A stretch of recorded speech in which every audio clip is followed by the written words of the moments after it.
Voilà. Bonjour tout le monde. Merci. Merci de vous joindre à nous. Je m'appelle Isabelle Lapointe. Je suis chez Quelqu'mail depuis de nombreuses années. Ça me fait plaisir de vous voir, de vous revoir, comme je disais, certains d'entre vous, parce que on poursuit notre formation. Il y a certains d'entre vous dont je reconnais les noms déjà. Donc voilà, aujourd'hui, on va parler de votre liste, votre bien le plus précieux. Donc, on va regarder un petit peu comment gérer la liste. On va parler un petit peu des formulaires pour faire grandir votre liste et puis les bonnes pratiques. Les listes de contacts sont ce qui est encadré le plus sérieusement par toutes les règles et les régulations. Donc, différents types de permissions. On va parler de permissions, super important, loi et bonnes pratiques, hygiène de la liste, comment garder sa liste propre va vous permettre d'avoir une liste extrêmement efficace. On va parler comment importer ses contacts aussi, des conseils, segmenter, cibler, deux mots-clés qu'il ne faut pas que vous oubliez. Personnaliser aussi, un autre élément super important, personnalisation, vous allez l'entendre souvent aujourd'hui aussi. Transformer des clients en contacts, c'est pas la même chose. On va parler aujourd'hui de la différence entre un client et un contact et comment obtenir plus de contacts. Donc, voilà.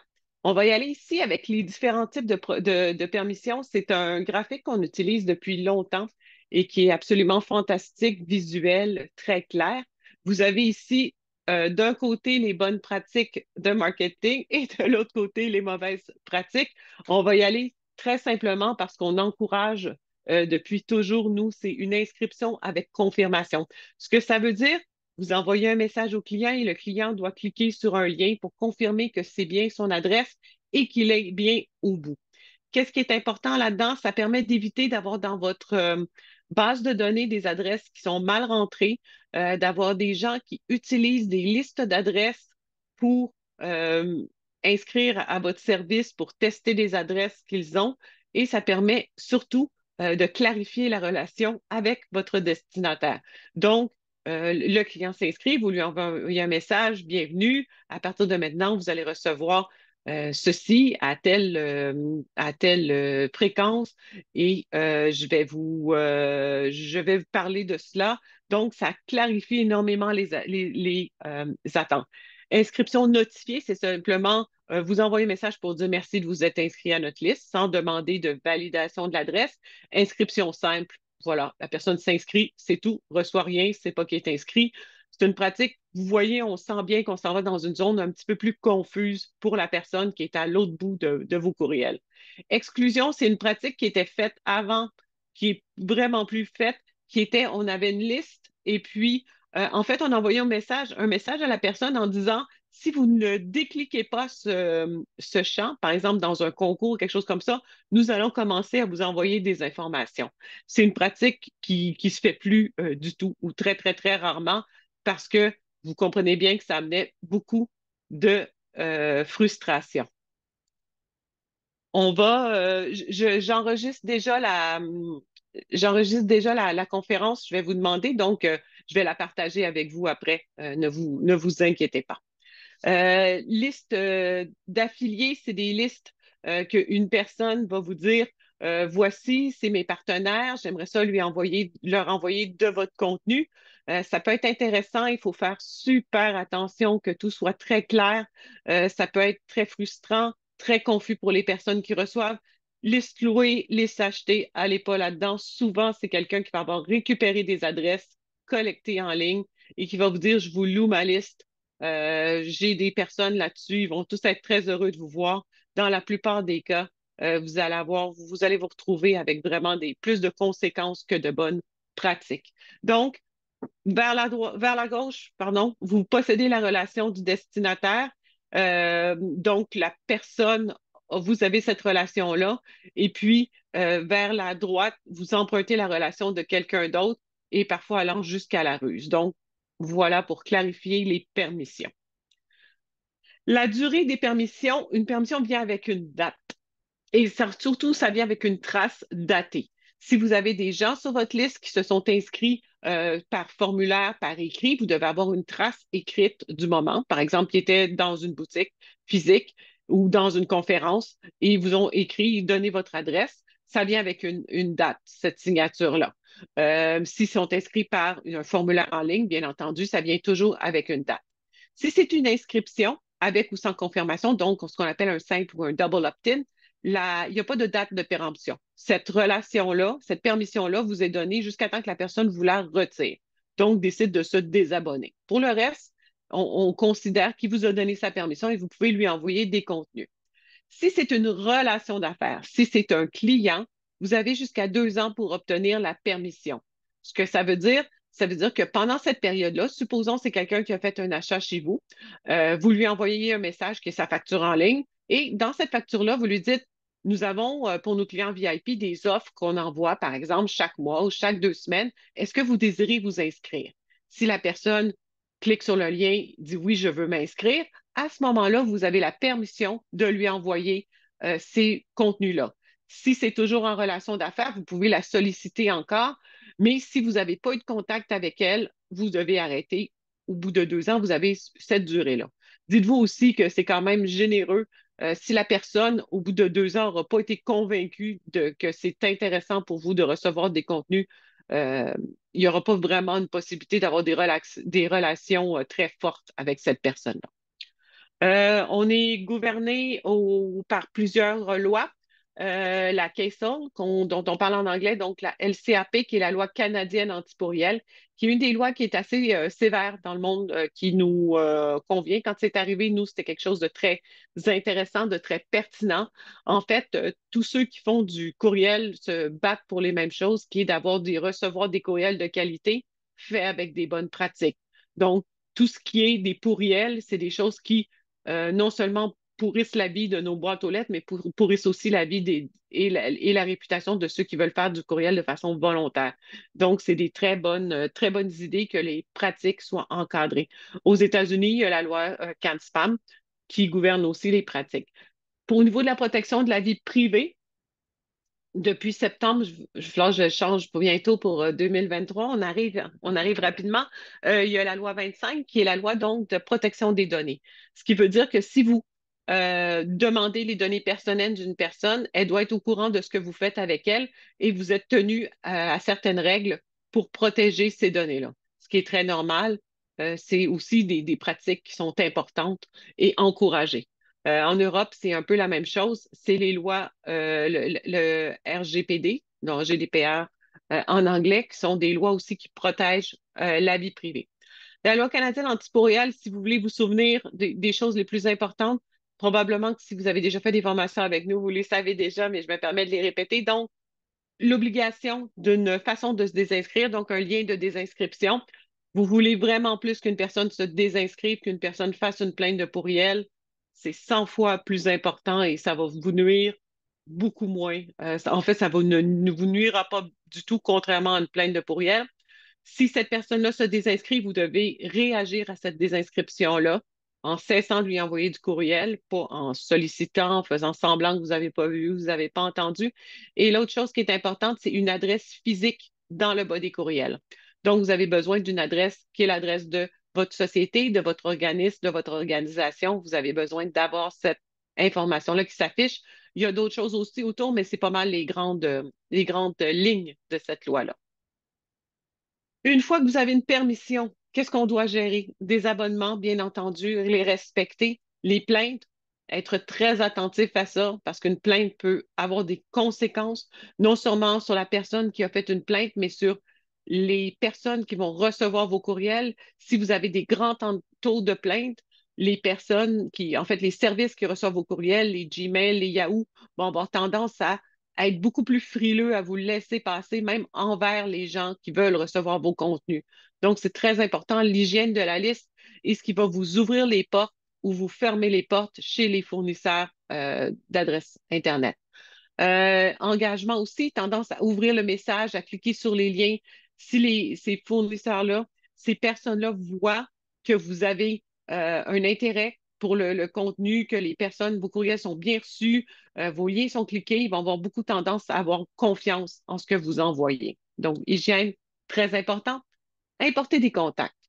Quand vous importez vos contacts dans une nouvelle liste, permissions et les preuves datées de ces permissions-là, importez juste les contacts actifs. Tous les contacts désabonnés, les rebonds, ça sert à rien de les rajouter dans votre liste en espérant qu'ils vont fonctionner. Si vous changez de fournisseur d'accès, ça fonctionnera pas plus. Si vous envoyez, par exemple, d'un courriel personnel, si vous envoyez avant de Gmail, probablement que vous n'avez pas tous ces rebonds-là, ces désabonnements-là, parce que c'est pas indiqué, mais surtout des rebonds ou des choses comme ça. Donc, il se peut que si vous aviez jamais envoyé avec un fournisseur de service, la première fois que vous allez faire affaire avec cette personne-là, vous allez vous retrouver avec des taux de rebond parce qu'il y avait des adresses qui étaient invalides auxquelles vous envoyez, mais que vous n'avez jamais reçu cette information-là. Je n'irai pas trop technique, là, mais c'est juste pour vous expliquer un peu qu'un fournisseur de services comme CakeMail, Hasard ou Courrieleur, qui est notre marque Québec, vont gérer toutes ces choses-là parce qu'on reçoit cette information-là des fournisseurs. Privilégiez les contacts engagés, bien entendu, les contacts avec lesquels vous avez la meilleure relation. Si vous avez à choisir, si vous en profitez pour nettoyer votre liste, les gens qui n'ont pas ouvert vos courriels depuis 1 an, depuis 2 ans, à un moment donné, ça vaut plus la peine d'essayer de maintenir une relation qui n'existe pas, qui n'est pas existante. Vous pouvez créer un fichier séparé par des virgules. Attention aux accents. Je vais vous montrer tout à l'heure lors de l'import un peu comment ça fonctionne et valider votre fichier lors de l'importation. Quand vous faites l'harmonisation, est-ce que les bons champs sont bien peuplés ou vous avez le prénom au champ du nom, le champ de l'adresse courriel ailleurs? Pourquoi c'est important? Parce qu'après, si vous voulez faire de la personnalisation et utiliser des tags, ça va vous permettre d'utiliser ça. Attention, les adresses courriels mal écrites, les coquilles. euh, quand vous faites des transferts, parfois ça peut arriver, des espaces involontaires. Oh, pardonnez-moi. Si c'est écrit, surtout si vous copiez des choses qui sont faites à la main, là, ça se peut que vous vous retrouviez avec des surprises. Des espaces en début ou en fin de cellule, des accents mal gérés dans les noms, des accents oubliés dans les adresses, oubliés dans le sens qu'ils existent, là, ça peut vous créer des problèmes. Là, comment on fait croître sa liste? Ben, il y a plusieurs façons. Vous pouvez transformer vos clients en contacts en les invitant à se joindre sur votre liste. Vous êtes sur place, ils aiment votre service. Vous pouvez avoir, par exemple, un iPad, un formulaire. Est-ce que vous êtes intéressé? Bien entendu, ça vous prend des petites choses alléchantes de l'autre côté. On va vous envoyer un coupon rabais pour votre fête. On a des promotions spéciales pour nos VIP. Vous allez avoir accès à des contenus exclusifs. On a des recettes. On a des recettes. On a des choses comme ça. Donc, ça prend une petite valeur ajoutée. Vos clients, j'en ai parlé tout à l'heure, les transactions, vous leur envoyez une facture, vous leur envoyez un élément transactionnel. Profitez-en pour leur dire, on a des offres spéciales, est-ce que ça vous tente de vous intéresser à notre infolette? Bien entendu, il faut que vous ajoutiez un peu d'intérêt. Pourquoi? C'est quoi ça va être quoi les avantages pour eux? Toujours. Ajoutez votre formulaire d'inscription sur votre site et vos autres propriétés, bien entendu. Vous seriez, c'est le moment d'en profiter. Les gens sont déjà intéressés à vous, ils viennent découvrir ce que vous êtes, ce que vous faites. Profitez-en pour leur proposer de s'inscrire, recevoir des informations sur une base régulière, être invité à vos événements spéciaux. Encore une fois, donnez-leur des informations sur la valeur que ça aura. Conseil, quand vous avez un formulaire, pas trop d'informations personnelles, vous le savez, mettez-vous à la place du client. Si vous commencez, puis les premières questions, c'est nom, prénom, âge, revenu par année, puis tout ça, vous allez dire pourquoi il me demande tout ça. Ça va vraiment vous créer, ça ne sera pas un lien de confiance. Donc, pour commencer, allez-y à l'essentiel. Expliquez comment vous allez protéger les informations et l'utilisation exacte que vous en ferez. Je vais utiliser cette information-là pour vous envoyer un courriel chaque semaine. Ça ne sera pas partagé avec aucun de nos partenaires. Il faut que ce soit clair. Ce qui sera envoyé à quelle fréquence, je l'ai déjà mentionné. Et après, tenez-vous-en ce que vous avez annoncé. Je ne sais pas pour vous, moi j'ai eu la surprise. Je me suis abonnée à une infolette.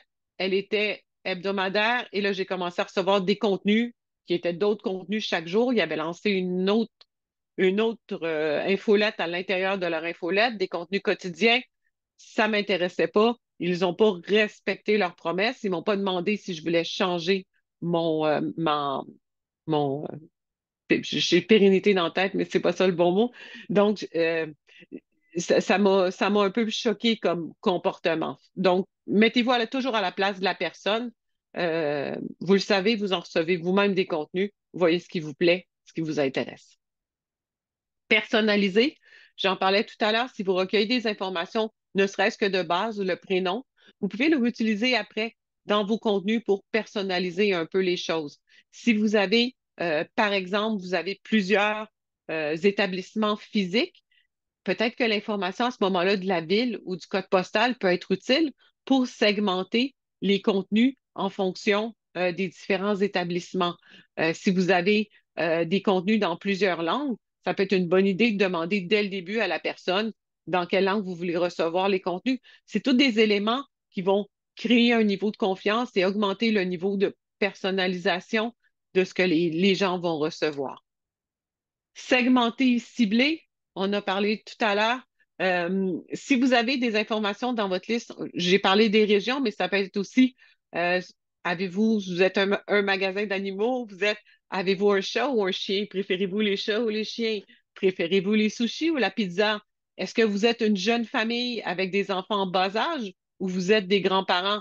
À ce moment-là, par exemple, si je suis une ville et j'ai un programme d'activité, je peux dire cette question-là peut devenir pertinente, puis on peut même dire à la personne, est-ce que vous avez, tu sais, c'est quoi votre type de famille ou votre type d'activité qui vous intéresse? Comme ça va me permettre de vous envoyer des contenus plus pertinents plutôt que vous envoyer les programmes de garderie si ce que vous cherchez, vous êtes un adulte, puis en fait, ce qui vous intéresse, c'est le tennis. Donc, ça vous permet vraiment de cibler. Donc, choisissez soigneusement et dites pourquoi vous cherchez ces informations-là.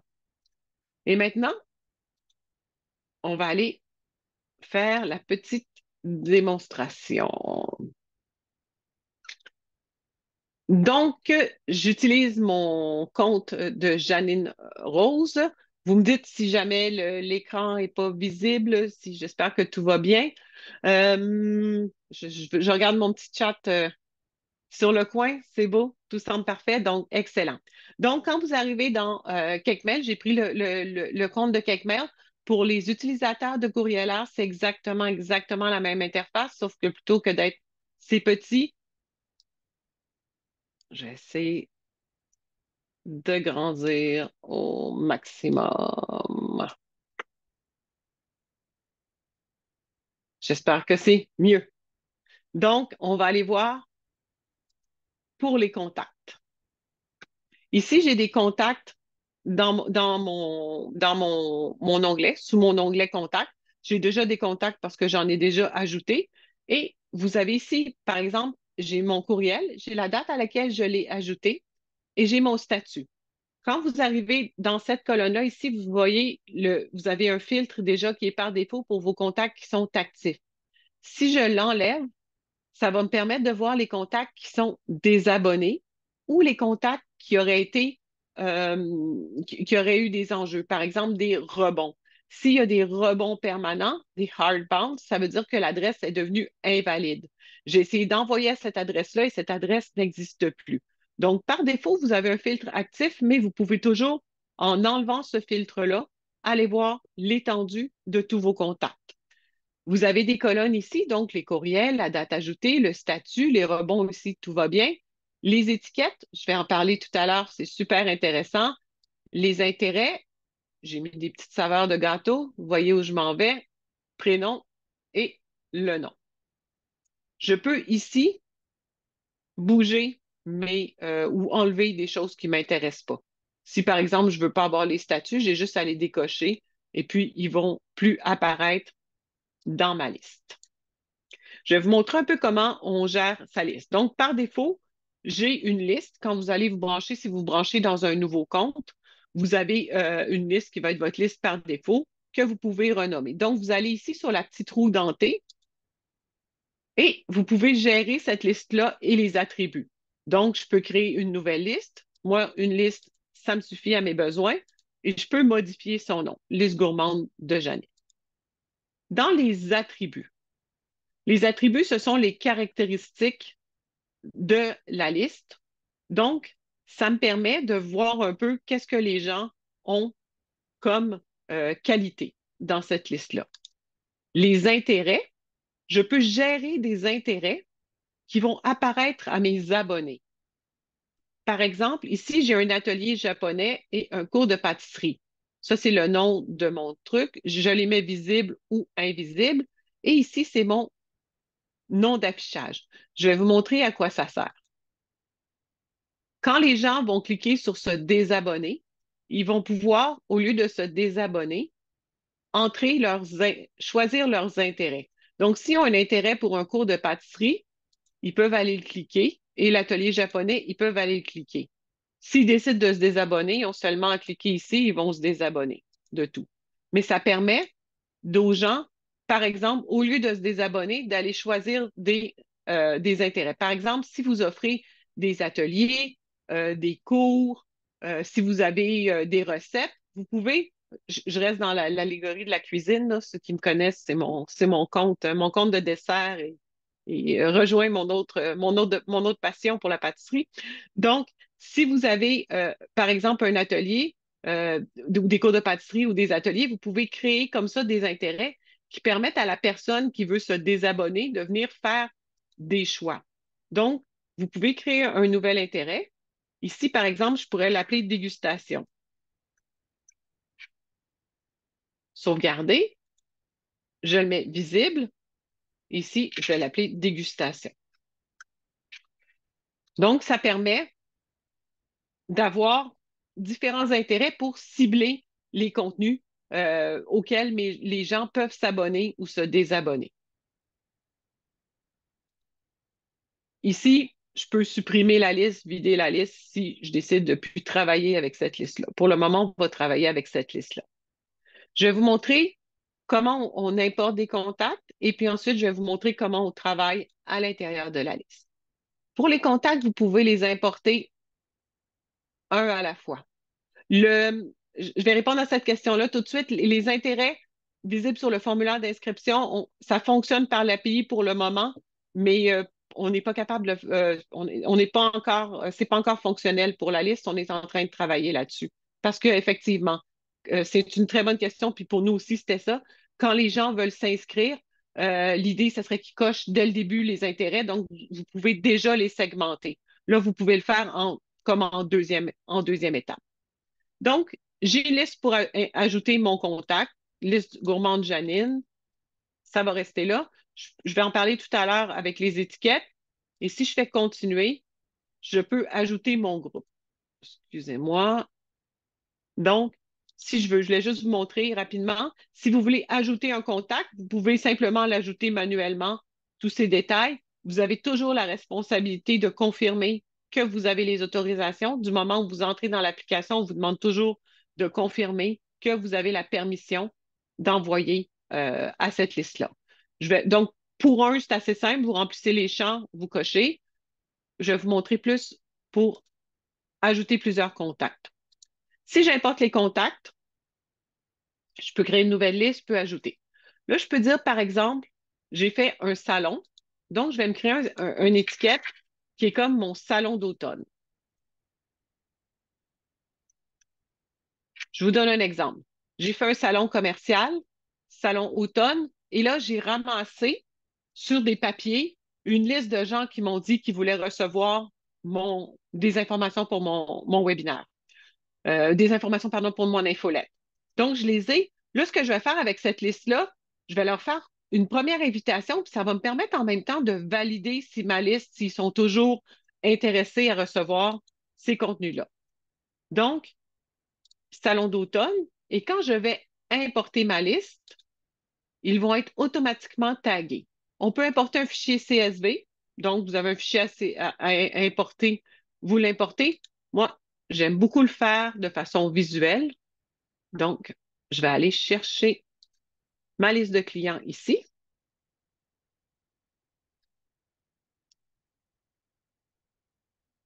et je vais. J'ai deux versions ouvertes en même temps. Je vais fermer ça et je vais ajouter mes contacts ici. Mes contacts sont ajoutés. Là, ce que je voulais vous dire, c'est ce qu'on a parlé tout à l'heure, donc je continue. Ce qui est important, c'est de m'assurer que c'est synchronisé. Ça, est-ce que c'est bien le champ prénom? Est-ce que c'est bien le champ courriel? Est-ce que c'est bien le champ chocolat? Est-ce que c'est bien le champ vanille, red velvet, végétarien? Pour m'assurer que si j'utilise ces informations-là après, ce soit bien synchronisé. Pourquoi je vous le dis? Parce que ça arrive. Ça arrive que parfois, on synchronise un champ au mauvais endroit, puis après, quand on veut l'utiliser dans le cadre d'un courriel, on choisit par exemple prénom, et là, c'est le nom de famille qui apparaît parce qu'on est désynchronisé. Donc, prenez quelques minutes quand même pour vérifier que tout correspond. Si vous avez des nouveaux champs ou vous décidez de changer des champs, vous pouvez simplement les choisir ici ou aller les modifier en cliquant dessus pour les renommer. Par exemple, végétarien ou vegan, si je voulais le changer, par exemple, si je voulais changer vegan pour végétalien, je pourrais aller le modifier. On va continuer comme ça. Je continue. Encore une fois, vous confirmez, vous avez la responsabilité d'avoir la permission à chaque fois. J'importe mes contacts et je vais voir mes contacts ajoutés. Il se peut, il se peut que vous ayez des messages d'erreur. Là, vous avez vu, j'étais à zéro. J'ai juste reloadé ma page et puis tous mes contacts sont apparus. Donc, pas de stress. Pourquoi j'ai moins de contacts? Parce que j'ai réimporté dans ma liste des contacts qui sont déjà désabonnés. Donc, ils sont là, mais ils n'apparaissent pas dans mes contacts actifs. Donc, il me manque des contacts. Le nombre ne correspond pas. Si vous avez des contacts, quand vous importez des nouveaux contacts dans une liste, si vous avez déjà ces contacts-là, le courriel est ce qui sert de cœur à ça. Donc, si par exemple, je rajoute des contacts qui existaient déjà, ils vont simplement se mettre à jour au niveau de l'information. Là, j'ai rajouté des contacts et tous mes contacts, je les ai mis avec l'étiquette Salon d'automne. Donc, tous les contacts que je viens d'importer vont avoir l'étiquette Salon d'automne. Le premier ne l'a pas, il n'était pas dans ma liste. Donc, ça vous permet de comprendre que vous avez une mise à jour. Si vous avez, par exemple, euh, vos clients, vous aviez juste leur adresse courriel et là, vous avez fait un événement, vous avez attrapé plein de prénoms, vous voulez rajouter les prénoms, vous avez simplement à les rajouter dans votre colonne et quand vous faites votre import, à côté du courriel, le prénom va s'ajouter automatiquement. Même chose pour toutes les informations. Ça peut permettre d'avoir plus d'informations dans vos listes. Là, j'ai tous mes contacts. Si j'enlève ça, j'ai mes contacts qui sont désabonnés, plus mon contact qui était déjà dans ma liste. Donc, ça match. Là, ce que je vais faire, je vais aller vous montrer ce qu'on peut faire par contact. Je vais aller ici, Sylvie, à Quelqu'email. C'est tout à l'adresse Quelqu'email, bien entendu, c'est mon démo. Je peux ajouter ou supprimer des centres d'intérêt. Donc, on parlait tout à l'heure des centres d'intérêt. Ça peut être quelque chose que vous rajoutez manuellement si ce n'est pas la personne qui le fait. Si, par exemple, même chose, vous l'avez rencontré, elle dit, ah, moi, j'aimerais ça recevoir vos recettes, vos affaires. Vous pouvez utiliser l'information. Vous pouvez aussi ajouter ou supprimer des étiquettes. Les étiquettes, ça sert à quoi? Ça sert à ajouter des informations. Donc, par exemple, je sais que cette personne-là est intéressée par mon atelier japonais. J'ajoute atelier japonais. Si je fais un segment, j'ai eu ces personnes-là sont intéressées par un atelier japonais. J'ajoute ou je supprime des étiquettes, atelier japonais. Je vous parlais tout à l'heure, chien, chat, sushi. Ça peut être des façons de segmenter votre contenu. Si vous avez, par exemple, vous faites un courriel, euh, magasin d'animaux, vous vendez de la nourriture, vous pouvez le personnaliser pour, par exemple, ceux qui veulent des informations sur les chiens ou le personnaliser sur vos spéciaux pour chats. Dans le bas, vous pouvez mettre aussi poisson rouge, canari, tout ça, mais ça vous permet d'ajouter un élément de personnalisation et d'envoyer de façon plus ciblée aux gens.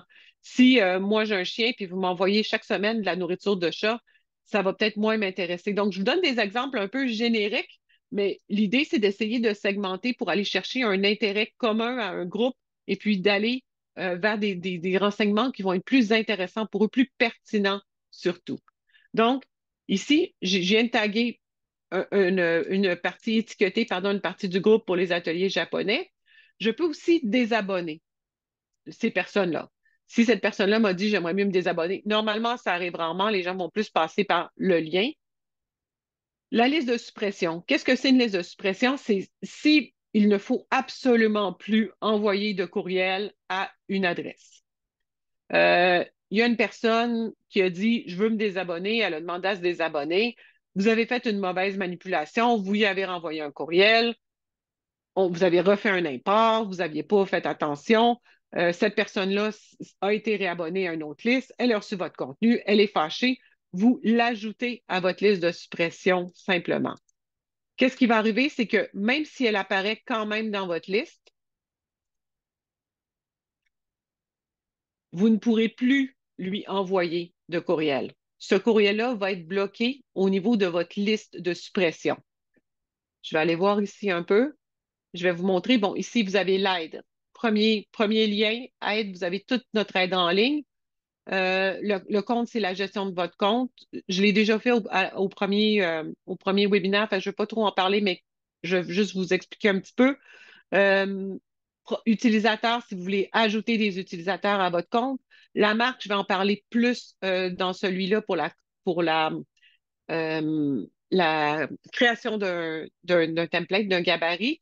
Les expéditeurs, c'est les personnes à qui qui ont le droit d'envoyer des courriels de votre compte, changer de langue, des connexions. Donc, si je vais dans mon compte, j'ai ici ma liste de suppression. Donc, vous voyez, Yvette vient d'être ajoutée à ma liste. Donc, même si Yvette est toujours dans ma liste, je ne pourrai plus lui envoyer. C'est une façon d'assurer une sécurité pour des gens à qui on ne doit plus envoyer. Des fois, ça arrive, ça s'est passé mal avec quelqu'un, puis on veut juste éviter. C'est une belle façon d'ajouter un niveau de sécurité. Donc, vous pouvez aussi, quelqu'un qui veut juste être supprimé de la liste, cette personne-là a décidé d'être effacée, je fais ça et j'efface ce contact. Quelle est la différence entre désabonné et effacé? La personne qui est désabonnée apparaît toujours dans votre liste et vous avez l'information de tous les messages que vous lui avez envoyés ainsi que toutes les interactions que vous avez faites avec elle. Si je vais voir, par exemple, Bianca, elle n'a pas reçu de courriel, elle n'a pas d'ouverture, pas de clic, mais elle est toujours dans ma liste depuis 90 jours. Donc, j'ai les étapes et j'ai les éléments qui ont été pour elle. Si je vois ici, ça devait être mon exemple, je l'ai réabonné, je l'ai réabonné, je l'ai désabonné, je l'ai réabonné, je l'ai désabonné. Donc, c'est toute l'activité qui s'est passée pour cet utilisateur-là. Quand j'envoie des campagnes à cette personne-là, je vais aussi voir les campagnes que je lui ai envoyées et les courriels qui ont été ouverts. Fait que c'est super important de comprendre si je supprime, si j'efface, en fait, cette personne-là va disparaître de mes données. Si je veux garder les informations sur elle et mon historique, mais je veux plus qu'elle reçoive mes courriels, je fais simplement la désabonner. Là, on a tous nos contacts. J'ai fait un peu le tour. Les rebonds, j'en ai parlé un petit peu tout à l'heure. Ce que je vais faire, je vais vous montrer comment créer un segment. Donc, si je crée un segment, je vais choisir ma condition. On parlait tout à l'heure du salon d'automne. Donc, par exemple, je vous donne un exemple. Je les ai pris par courriel. Je ne suis pas certaine euh, que ça a été bien fait. Donc, je vais leur envoyer une confirmation. Donc, je vais leur envoyer un premier message juste pour leur dire merci d'avoir joint ma liste, qu'est-ce qu'ils vont recevoir. Et puis, en même temps, ça va me permettre de voir s'il y a des adresses qui sont invalides. Donc, ma condition. Quand je crée un segment, je peux choisir par l'adresse courriel, choisir par exemple, euh, je décide d'envoyer je travaille avec des entreprises différentes. Je suis par exemple une OBNL et je veux envoyer à tout, par exemple, mes personnes qui travaillent pour une certaine entreprise parce qu'on fait une levée de fonds avec eux. Donc, je peux choisir toutes les personnes qui correspondent à une certaine adresse courriel, donc @kekmail.com dans cet exemple-là. La date ajoutée, je pourrais dire, je parlais de segment tout à l'heure, je pourrais dire tous ceux que j'ai ajoutés aujourd'hui, je veux les confirmer. Ça pourrait être un bon élément. L'activité du courriel et l'activité du lien, ça, c'est quand on envoie des premiers courriels, on peut voir, je peux dire par exemple, j'envoie un premier courriel pour une invitation à un événement. Et là, je vais envoyer la suite à, aux gens. Je vais envoyer un courriel différent à ceux qui ont ouvert ou ont cliqué mon courriel qu'à ceux qui n'ont pas ouvert ou pas cliqué mon courriel. Donc, je peux changer mon discours, changer mon approche pour envoyer des messages qui sont un peu différents. Je peux le faire de façon les planifier un après l'autre, mais je peux aussi toutes les programmer dans une automatisation qui peut aussi être possible. Donc, je peux faire une approche différente à ceux qui ont fait une activité. Si j'ai invité les gens, j'ai vu qu'ils ont cliqué sur le lien de l'invitation, je peux leur dire, voici, c'est super, j'ai vu que vous avez vu notre invitation, voici plus d'informations, le lieu, la date, l'heure, et que ceux qui disent, je me permets de faire un petit suivi, je ne pense pas que vous avez vu mon invitation, donc ça vous donne une espèce de façon de faire des approches qui sont plus personnalisées. Vous pouvez aussi faire euh, des, euh, des conditions par étiquette, par intérêt, on en a parlé tout à l'heure, ou par les attributs personnalisés. Là, j'utilise les attributs pour un peu remplir ou compléter, mais vous comprenez bien que les étiquettes peuvent aussi être utilisées dans ce cadre-là. Là. Ça peut aussi être utilisé pour ça. Donc, mes étiquettes. Donc, tous ceux qui ont salon d'automne, je vais me créer une liste de tous ceux qui ont salon d'automne. Donc, ça va permettre d'envoyer à ce groupe de personnes-là. Là, j'ai les désabonnés qui apparaissent ici, mais s'ils sont désabonnés, ça ne sera pas envoyé. Si c'est dans ma liste de suppression, ça ne sera pas envoyé non plus. Donc, je sauvegarde et je quitte. Et quand je vais préparer ma campagne, ça va me permettre d'envoyer à ce segment-là et à faire un contenu uniquement pour ce segment-là. Donc, ça vous permet, ça vous donne des outils pour aller cibler les contenus de votre liste. C'est vraiment quelque chose qui est très intéressant.